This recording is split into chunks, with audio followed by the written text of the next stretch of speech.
हाँ जी, वाहिगुरु जी का खालसा, वाहिगुरु जी की फतेह. मेरा नाम गुरनाम Singh, और I'm very happy to join you today online for this very important National Sikh Conference. ਸਭ ਤੋਂ ਪਹਿਲਾਂ ਤਾਂ ਮੈਂ ਸੁਪਰੀਮ ਸਿੱਖ ਕਾਉਂਸਲ ਯੂਕੇ ਦਾ ਧੰਨਵਾਦੀ ਹਾਂ ਜਿਨ੍ਹਾਂ ਨੇ ਮੈਨੂੰ ਸੱਦਾ ਦਿੱਤਾ, ਤਾਂ ਖਾਸ ਕਰਕੇ ਭਾਈ ਬਲਦੇਵ ਸਿੰਘ ਜਿਨ੍ਹਾਂ ਨੇ ਮੈਨੂੰ ਅਪਰੋਚ ਕੀਤੀ ਸੀ ਵੀ ਗੁਰਨਾਮ ਸਿੰਘ ਤੁਸੀਂ ਜੋ ਕੁਝ ਸਾਲ ਪਹਿਲਾਂ ਇੱਕ SWOT ਐਨਾਲਿਸਿਸ ਕੀਤੀ ਸੀਗੀ, ਉਦੋਂ ਮੇਰਾ ਖਿਆਲ ਗੁਰਦੁਆਰਾ ਏਡ ਦੀ ਇਨੋਗਰਲ ਕਾਨਫਰੰਸ ਤੇ ਤੁਸੀਂ ਇੱਕ ਵਾਰ ਫਿਰ ਨੂੰ ਅਪਡੇਟ ਕਰਕੇ ਤਾਂ ਸਾਡੇ ਨਾਲ ਸ਼ੇਅਰ ਕਰੋ. ਸੋ ਮੇਰਾ ਥੋੜਾ ਜਿਹਾ ਛੋਟਾ ਜਿਹਾ ਉਪਰਾਲਾ ਹੈਗਾ, ਮੈਂ ਥੋੜੀ ਰਿਸਰਚ ਕੀਤੀ ਹੈ ਇੱਥੇ, ਤਾਂ ਜਿੰਨੀਆਂ ਵੀ ਮੈਂ ਗੱਲਾਂ ਕਹਿ ਰਿਹਾ ਦੇਰ ਆਲ ਐਵੀਡੈਂਸ ਬੇਸ, ਮੇਰੇ ਆਪਣੇ ਪਰਸਨਲ ਦੇ ਵਿੱਚ ਕੋਈ ਪੱਖ ਹੈ ਨਹੀਂ, ਤਾਂ ਇਹਦੀ ਡਿਟੇਲ ਵੀ ਆਪ ਦੇ ਸਕਦਾ ਮੈਂ ਜਦੋਂ ਵੀ ਤੁਸੀਂ ਚਾਹੋਗੇ. ਸੋ ਜਸਟ ਟੂ confirm ਵੀ SWOT analysis ਹੈ ਕੀ ਚੀਜ਼. It's basically a planning tool. It helps you to develop your organization, develop strategy, assess your strengths and weaknesses, and then develop a way forward. ਬਹੁਤ ਇੱਕ simple tool ਹੈਗਾ, ਤੁਸੀਂ personal ਵੀ ਵਰਤ ਸਕਦੇ ਆ. And when you are assessing strengths, weaknesses, opportunities, then you're looking at both the internal and the external. So they're both dimensions, ਹਾਂਜੀ. So ਇਹ ਜਿਹੜੀ SWOT analysis ਹੁੰਦੀ ਆ, basically is diagram ਤੇ ਉਹ ਹੈਗਾ steps 2 to steps 5. But before you do that, you do need to have very clarity about ਤੁਹਾਡੇ aims ਕੀ ਹੈ, ਤੁਹਾਡੇ goals ਕੀ ਹੈਗੇ ਆ. What do you want to achieve? You know, what do you want to achieve in the short term? And short term may be the next few months. In the medium term, next few years. In the longer term, it could even be decades. And then you do your analysis accordingly. It could be that you can do this analysis just taking one specific issue and then working that one through. And then step 6, once you've done the kind of evaluation, then you develop a strategy. So a basic tool हैगा. So hopefully this is going to be useful. मैं माफी मांगता, मैं काफी तेज जा रहा क्योंकि मुझे पता time is restricted. I also want to apologize for not being able to be with you physically because it's time I'm at Oxford University giving a paper at a presentation at the conference there. So just some key facts about the UK Sikhs. मेरा ख्याल कोई surprises नहीं हैगे. The most recent census 2021 ਦੇ ਵਿੱਚ ਸਾਨੂੰ ਤਕਰੀਬਨ 5.5 ਲੱਖ ਸਿੱਖਾਂ ਨੂੰ ਗਿਣਤੀ ਆਈ ਆ. That's just about 1% of the population, and this is an increase since the last census, 24% increase. So ਸਿੱਖਾਂ ਦੀ ਆਬਾਦੀ ਵੱਧ ਰਹੀ ਆ.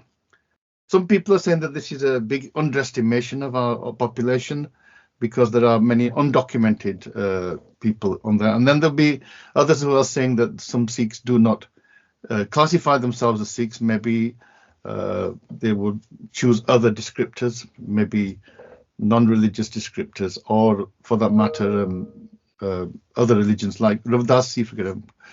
Anyway, that's a different issue. So the distribution, mostly in the industrial and commercial centres, especially around London South East, and the West and East Midlands. Although it's important to realise that Sikhs, especially businesses, shops, sari country they and in some senses, those Sikhs, the most isolated ones, are the ones that can face the most difficulties. So, you know, we shouldn't focus on population centres, although clearly that's where some of the, bigger concerns will arise. Migration, there will be changes in the 50s. In the post-war migration, it was mostly from Punjab and from East Africa. But in more recent years, we've had migration from Afghanistan, from Italy and Europe, plus an exodus, outward migration to North America and Australia, and especially Canada. That's been ongoing for many years. The current routes, they are mostly from student visas, large influx of students and their families, overstayers who come on temporary visas, and asylum seekers as well. And many of these, especially asylum seekers, are undocumented, so that also impacts the figures. Je aapa education levels di gal kariye, there's certainly high levels of education, high aspirational culture. Ej ko dorawa hai nahi. But if you compare Sikhs to, say, white British, an achievement, especially at university level, there is still quite an attainment gap in terms of degree classification, around 10%. And also Sikhs tend to be concentrated much more in what might be seen as the less prestigious universities, the new universities, rather than the ones that carry a much higher premium for graduates. Employment levels, again, there is diversification across the sector. This is really insignificant. away from the traditional sectors such as medicine and law and economics to other sectors. And in fact, this is evidenced by the development of a wide range of Sikh professional associations as well. The financial situation the ਗੱਲ ਕਰਦੇ ਹਾਂ, again, there are many wealthy Sikhs, many high levels of home ownership, but this also, I think, there is increasing levels of poverty and homelessness, and that's the same across all communities.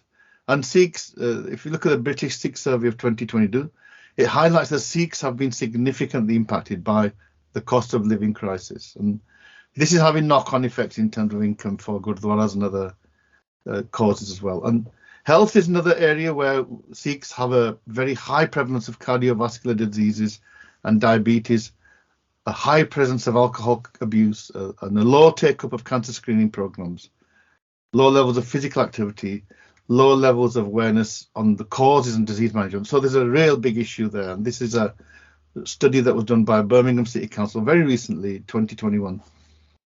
So these are just some of the facts. It's just a snapshot. And crime di ਗੱਲ ਕਰ ਸਕਦੇ ਹਾਂ. I didn't really mention crime. There's again a denial and that Sikhs are we are a law-abiding community, but there are also concerning patterns of crime that are emerging, and this is an area that we do need to maybe work closely with prison chaplains, particularly, and to try and find out what's going on here. So just SWOT the ਗੱਲ ਕਰਦੇ ਆ, just in terms of the strengths on this left-hand column, I think we have a very well-established community. We have extensive networks of Gurdwara estates, but there is an issue around how we use those and maybe lack of imagination. Many Gurdwaras remain empty during the week, and that in itself is an issue. We are highly self-sufficient and resilient, and we can see across the world Sikhs are there to help others, and that's a real strength. High levels of participation in education, I've already mentioned that, but the success in degree and employment is lower. Office for Students have been highlighting this, and this is something that we do need to work on. High levels of material assets, disposable incomes. However, this is changing. I think it's worth noting that housing costs increasing.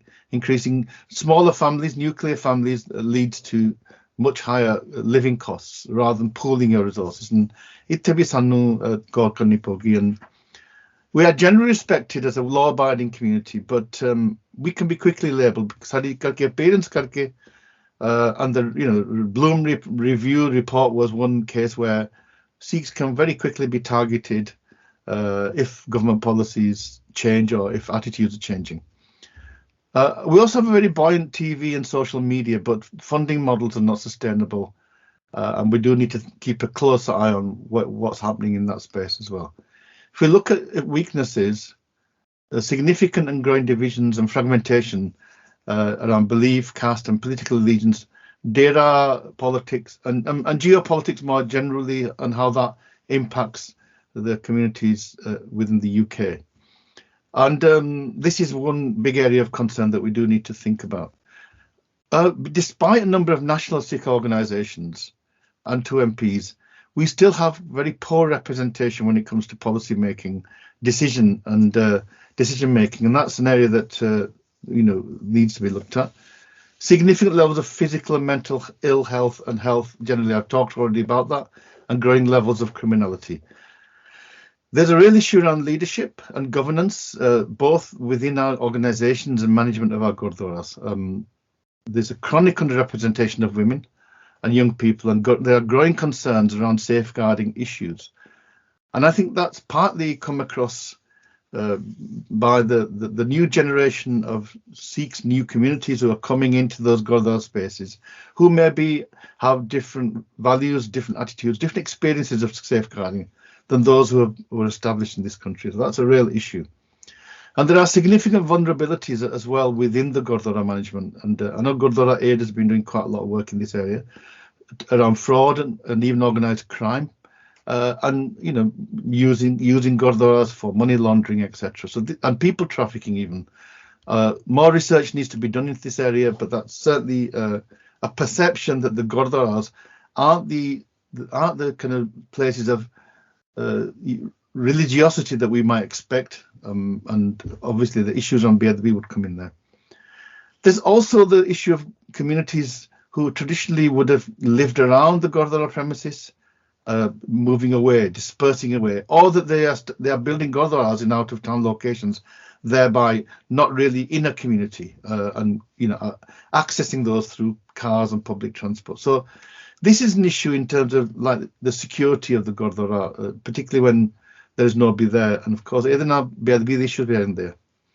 And if we think about our media, whilst the media has really given us more space to talk about our concerns, it's also created more tensions in some senses and competition, and much of that is unhealthy competition. So we do need to find ways to address this. And many of our media now are running on a shoestring or competing for a diminishing pot of donations from the Sangat. If we look at the opportunities, then I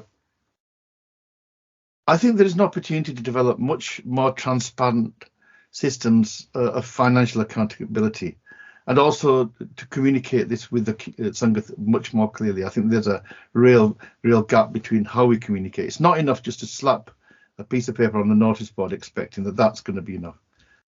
I think we can do that, though. There are opportunities, and already we're using technology. There are a wide range of developing professionals, networks of Sikh professionals. In Ubiappa, we can tap into that, self-organizing networks out of the Gurdwara, and we need to really see that as one of our emerging strengths. And mainly through Sikh social media, there is much more awareness of Sikhi amongst Sikhs and non-Sikhs, and I think that's something that we need to continue. But it does mean developing good quality materials about Sikhi and not some of the rubbish and contradictory ones. Yeah, as I said, development of professionally run Sikh organizations with experience and expertise. I think we do knock ourselves down, but we do need to continue to celebrate our successes and strengths. Sikh Council UK, Supreme Sikh Council, Sikh schools. This is new space. So that's learning from best practice. There are some Gurdwaras that are doing some amazing work around a whole range of things. Now, we do need to learn from each other, whether it's to do with governance or to do with provision or to do with innovation. And we definitely need to strengthen national governance structures. I know Gurdwara is doing a lot of work there, but this is a really critical concern. And, without that, then there could be real legal challenges. We need to build closer links with local and central government, and the government wants us to do that, but that's an opportunity. I think we're still weak. Another opportunity is around teaching of Sikhi into schools. There are many schools who are very keen on either Sikhs going into those schools to talk about Sikhi, or the schools going into the Gurdwaras. Again, some Gurdwaras, some towns do this brilliantly, but not everybody. And I think maybe that's somewhere we can develop some kind of national networks and resources, so that we not only ensure quality, but we also ensure that there's a spread. The threats the Galkardea, the fragility of existing income models is really a big one.